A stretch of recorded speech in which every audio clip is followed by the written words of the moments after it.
लाल वस्त्र क्यों धारण किए नीचे?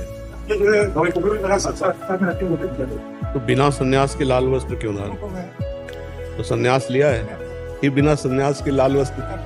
देखो आज आए हर गुरु थोड़ा सा जो है पर देखो, पर हमारी बात ये समझना है कि ये संन्यास के बिना भगवा वस्त्र नहीं धारण किया जाता, उससे अपराध लगता है। आप नीचे भगवा धारण किए हो।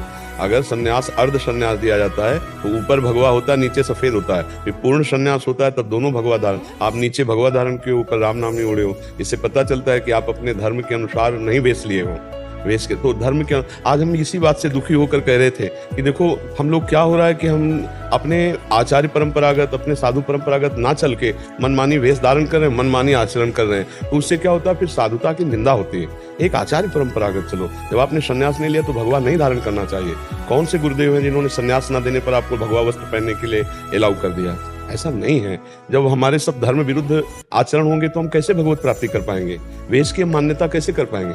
आप समझ रहे हैं ना? हमने आदर दिया है, आपको आसन दिया है, और आसनों पर बैठने का वही अधिकारी होता है जिसने आसन दिया, उसके समकक्ष हो या उससे श्रेष्ठ हो। पहली बात, आपने गुरुजनों का संग नहीं किया। नहीं, आसन को प्रणाम करके नीचे बैठना चाहिए, इसलिए कि आप अभी संन्यास नहीं लिए हैं, आप अभी सन्यासी नहीं हुए हैं और भगवा वस्त्र धारण किए हैं।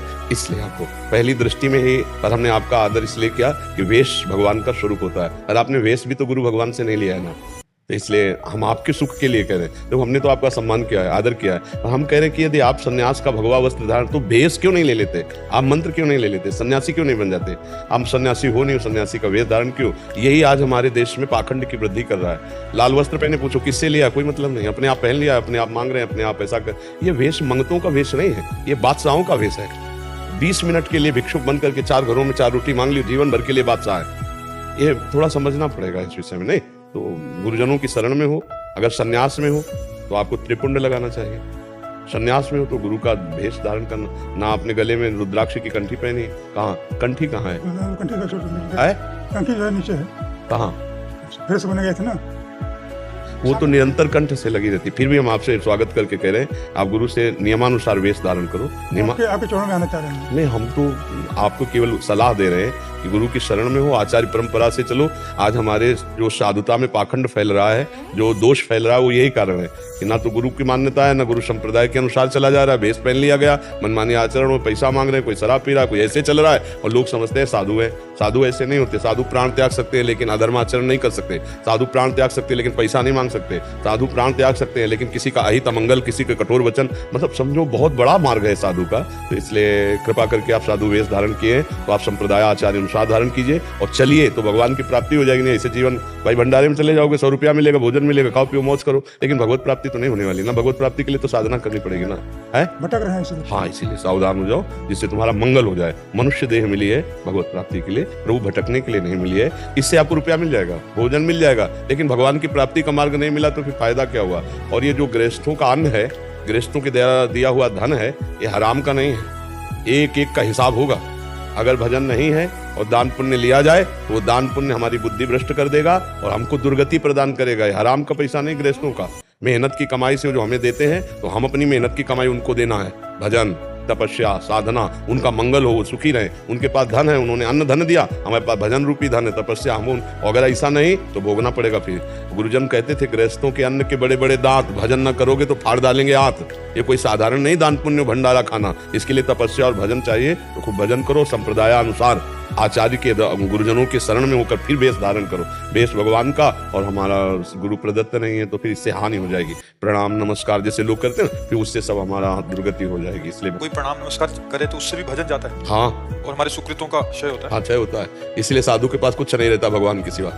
निंदा करने वाले पाप ले जाते हैं, दुख भोग करके पाप नष्ट कर देते हैं। प्रणाम नमस्कार करने वाले भजन ले जाते हैं और जीवन मुक्त होकर, शुभ अशुभ दोनों से मुक्त होकर वो जीवन मुक्त भगवान को प्राप्त हो जाते हैं। इसलिए तो संतों को चलते फिरते तीर्थराज कहा गया है, संतों को परोपकारी कहा गया है। इसलिए तो उनके आगे सर झुकाया जाता है कि वो अपने लिए भजन नहीं करते, संसार के लिए भजन करते। यही तो आज हो गया, किसी के भी आगे संत लग जाता है, किसी के आगे भी मतलब, तो वो सब गड़बड़ हो रहा है। फिर लोगों को लगता है देखो संत ऐसे, देखो संत ऐसे। और आचार्य परंपरागत कोई मतलब नहीं, कोई आचार्य परंपरागत बिरला ही चल रहा है, नहीं तो सब मनमानी चल रहे हैं। कौन गुरु के अधीन होकर चल रहा है, कौन गुरु की आज्ञा मान रहा है? सब मनमानी। पर जो वेश होता है वो गुरु प्रदत्त तो होता है। गुरु बिना प्रदत्त ऐसे, मतलब ऐसे थोड़ी जैसे आप वेश धारण किए डांट लग जाए। पर जी एक आए थे, वो कह रहे कि हमें स्वतः प्रेरणा हुई एक अव्यक्त सत्ता की, तो हमने वेश धारण किया। तो फिर आप क्या मिल जाएगा करके देख लें।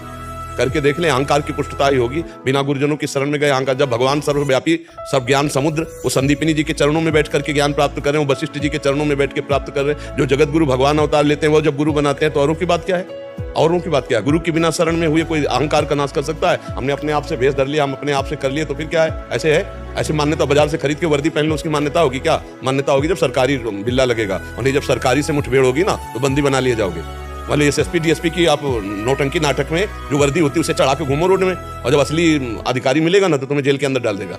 क्यों डाल देगा भैया? अगर खरीद के लाए पैसा से पहना है तो बोले उसकी योग्यता है आपके अंदर, उसकी लायकात है, आप दिखाइए आप कहाँ से पास करवाए, कहाँ से आप एसपी हैं, कहाँ से आप डीएसपी हैं। तो डीएसपी एसपी की वर्दी केवल पहन लेने से थोड़ी होती है, सरकारी उसमें मुहर भी चाहिए। ऐसे बाबा जी का भेष पहन लेने से थोड़ी होता है। किस गुरु परंपरा से हो, किस आचार्य ने दिया है? साधु किसे कहते हैं, संत किसे कहते हैं, बात बहुत दुर्लभ होती चली जा रही है, इसीलिए मनमानी आचरण बढ़ते चले जा रहे हैं। जी एक और चीज आपसे समझना चाह रहे थे, जैसे संत तो स्थिति है, जैसे आपसे हमने सीखा है कि संत एक आंतरिक स्थिति है, बाहरी वेश मात्र नहीं है। बट आजकल क्या हो रहा है महाराज जी, कोई सफेद डाला, एकदम दाढ़ी मूछ नहीं रखा हुआ, क्योंकि जो अल्पज्ञ लोग हैं, जो समझते नहीं, अविवेकी हैं, वो उनको भी संत साधु कह देते हैं। साधु की दो ही पद्धति है, जो बैरागी हैं, बैरागी की दो ही पद्धति है। लंगोटी बंद होगा, नीचे खुला वस्त्र होगा, ऊपर जो वस्त्र धारण गुरु परंपरा से दिया गया, और बाल या तो पूरे के पूरे रखे होंगे और या पूरे के पूरे मुड़े होंगे, सेटिंग नहीं होगी। ये नहीं कि दाढ़ी मुछ मुड़ा लिया बाल रखे हुए हैं, ऐसी कुछ नहीं होता। या तो पूरे शरीर के बाल रखे हुए हैं और या तो पूरे शरीर के बाल मुंडन करवाए हुए हैं। 2 महीने में मुंडन का विधान है और आजीवन बाल रखाने का विधान है। 6 महीने 12 महीने 12 साल जितना चाहो उतना आप रखा लो। तो जैसे है तो पूरे रखे हुए हैं और मुंडन तो फिर पूरे का मुंडन हो गया। ये सेटिंग नहीं चलती बाबा की। पर जी जैसे कोई ग्रस्त मतलब सदग्रस्त है, ब्राह्मण है और भागवत करते हैं और भागवत आदि गाते हैं, बट उनको भी सब जन संत जन ही कहते हैं। संत आए, भगवत लीला गुणगान करने वाले, भगवान नाम जप करने वाले, भगवत आराधना करने वाले भक्त बहुत है। भक्तों की, अब जैसे भागवत प्रवक्ता भगवान के भक्त है, उनके पत्नी है, उनके पुत्र है, उनके पूरे परिवार है, वो भागवत है, माँ भागवत है। लेकिन जो ये लगता है संत महात्मा, साधु महात्मा, ये विरक्त वेश के लिए लगता है। गुरु परंपरा से 2 मार्ग हैं, एक गृहस्थ मार्ग है, तो गृहस्थ मार्ग के महाभागवत जन है, भगवान की चर्चा करते हैं, भूरिदा जना है।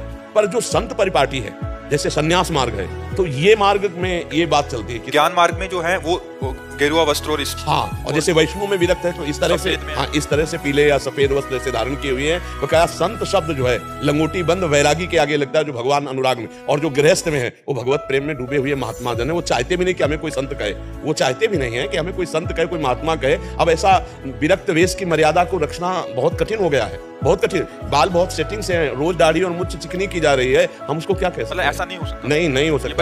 या तो मुंडन पूरा और या तो फिर दाढ़ी। गृहस्थ में ऐसा है, गृहस्थ में ऐसा कर सकते हैं। जिनके आगे जो विरक्त वेश में नहीं, निवृत्ति मार्ग में नहीं है, गृहस्थी में है, हम लोग कथा कर रहे हैं, तो वो बात उनकी ठीक हो, कैसे भी रह सकते हैं। गृहस्थी में उनका एक अलग विधान है। लेकिन विरक्त जहां संत लगा है वहां 2 ही पद्धतियां हैं, या तो पूरा मुंडन करा ले और या फिर बाल रखाए रखे। लंगोटी बंद होना चाहिए, जो गुरु परंपरा से वेशभूषा मिली वो वेशभूषा होनी चाहिए। तो प्रायः जो संत लगता है वो निवृत्ति मार्ग पर बहुत ऊंची स्थिति के महापुरुषों के आगे लगता है। आजकल छोटे छोटे बच्चे भागवत कर रहे हैं, मतलब केवल सीखा ही है भागवत और अपने आगे ऐसा, तो फिर वो होता है कि बाबा जी ऐसा ही होता है, अमुक बाबा, अमुक संत। अब किस बात के बाबा है? बाबा संत लगता है जो विरक्त है, जो विरक्त निवृत्ति मार्ग पर है। निवृत्ति मार्ग पर तो है नहीं। ये दोनों का भेद नहीं समझ आ रहा। हाँ, तो इसीलिए तो फिर जब गालियां पड़ती है तो फिर पूरे संतों को गालियां पड़ती है। किसी के आगे भी तो ये आचार्य परंपरा से गृहस्थ का जो आश्रम है उसका ये गुरु आश्रम है, विरक्त मार्ग, संन्यास मार्ग। तो कोई किसी भी गृहस्थ के पास जाए, चाहे जितना बड़ा गृहस्थ हो, चाहे जितना जगत पूज्य हो, जब संत भगवान पधारेंगे तो उनका आदर करेंगे, उनका चरणोदक उतारेंगे, उनको नमन करेंगे, ऐसा करेंगे। अब जैसे अब यहाँ कोई गृहस्थ महाभागवत आता है, हम उसको प्रणाम करते, नमस्कार करते हैं, और उनकी पद्धति होती है कि हमसे श्रेष्ठ है, ये विरक्त मार्ग के प्रति। जो भी आते हैं आपको दंडवत करते हैं, बट आप भी, हाँ, तो विरक्त मार्ग का भाव है। निवृत्ति मार्ग जो है वो गृहस्थ आश्रम का गुरु आश्रम माना जाता है, तो शुरू से चला आ रहा है ऐसा। तो आचार्य परंपरा से चलना चाहिए, गुरु परंपरा से चलना चाहिए। संत सब जो भगवान में चित्त जोड़े हैं, निरंतर संसार के राग से रहित, वही संत हैं। अब लड़का बच्चा परिवार सबका पोषण हो रहा है, जब मन आया पैजामा कुर्ता पहन लिया, पैंट शर्ट पहन लिया, जब आया और इसके आगे बाबा लिखा जाता है, संत लिखा जाता है, तो ये मतलब नहीं ठीक है, ऐसा नहीं ठीक है। आप भगवान की कथा करने वाले हैं तो आपकी महिमा तो वैसे ही भूरिदा जना है, आप वैसे ही संत लिखने का, आप तो संत स्वभाव है, खुद भगवत स्वरूप है। अब जैसे श्री सुखदेव जी कथा कर रहे हैं, अभी महान परम संत वैरागी, गर्व से ही वैराग्यवान है।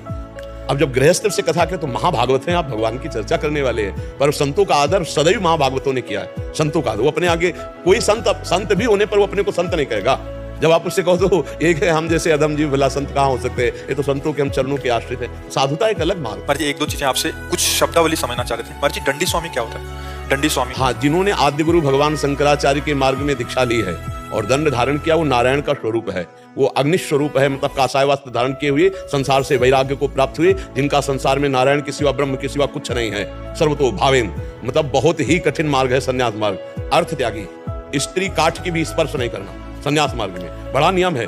एक गांव में 3 दिन तक केवल भिक्षा, और उस भिक्षा में भी कई पद्धतियां हैं, बहुत संयम से चलना संन्यास मार्ग। महाराज जी ब्रह्मचर्य और महावाक्य क्या है? हाँ, जब हम नैष्ठिक ब्रह्मचर्य, वैसे ब्रह्मचर्य तो सबका आश्रम है, जो बाल्यावस्था से लेकर के और 25 वर्ष की अवस्था तक ब्रह्मचर्य रहकर फिर गृहस्थी में जाता है, या 20 वर्ष की अवस्था तक समझ लो, 20 वर्ष की अवस्था तक ब्रह्मचर्य लेकर गृहस्थी में जाता है, तो उसका संयमित ब्रह्मचर्य माना जाता है। फिर जो नैष्ठिक ब्रह्मचर्य, आजीवन ब्रह्मचर्य का नियम लिया, अब वो लंगोटी और सफेद वस्त्र में आ जाएगा, क्योंकि वो गृहस्थ में नहीं जाएगा। गायत्री अनुष्ठान, पितृ तर्पण, बलिवैश्य देव, त्रिकाल संध्या, ये नैष्ठिक ब्रह्मचारी का नियम। नैष्ठिक ब्रह्मचर्य के बाद फिर अर्ध संन्यास होता है, महावाक्य।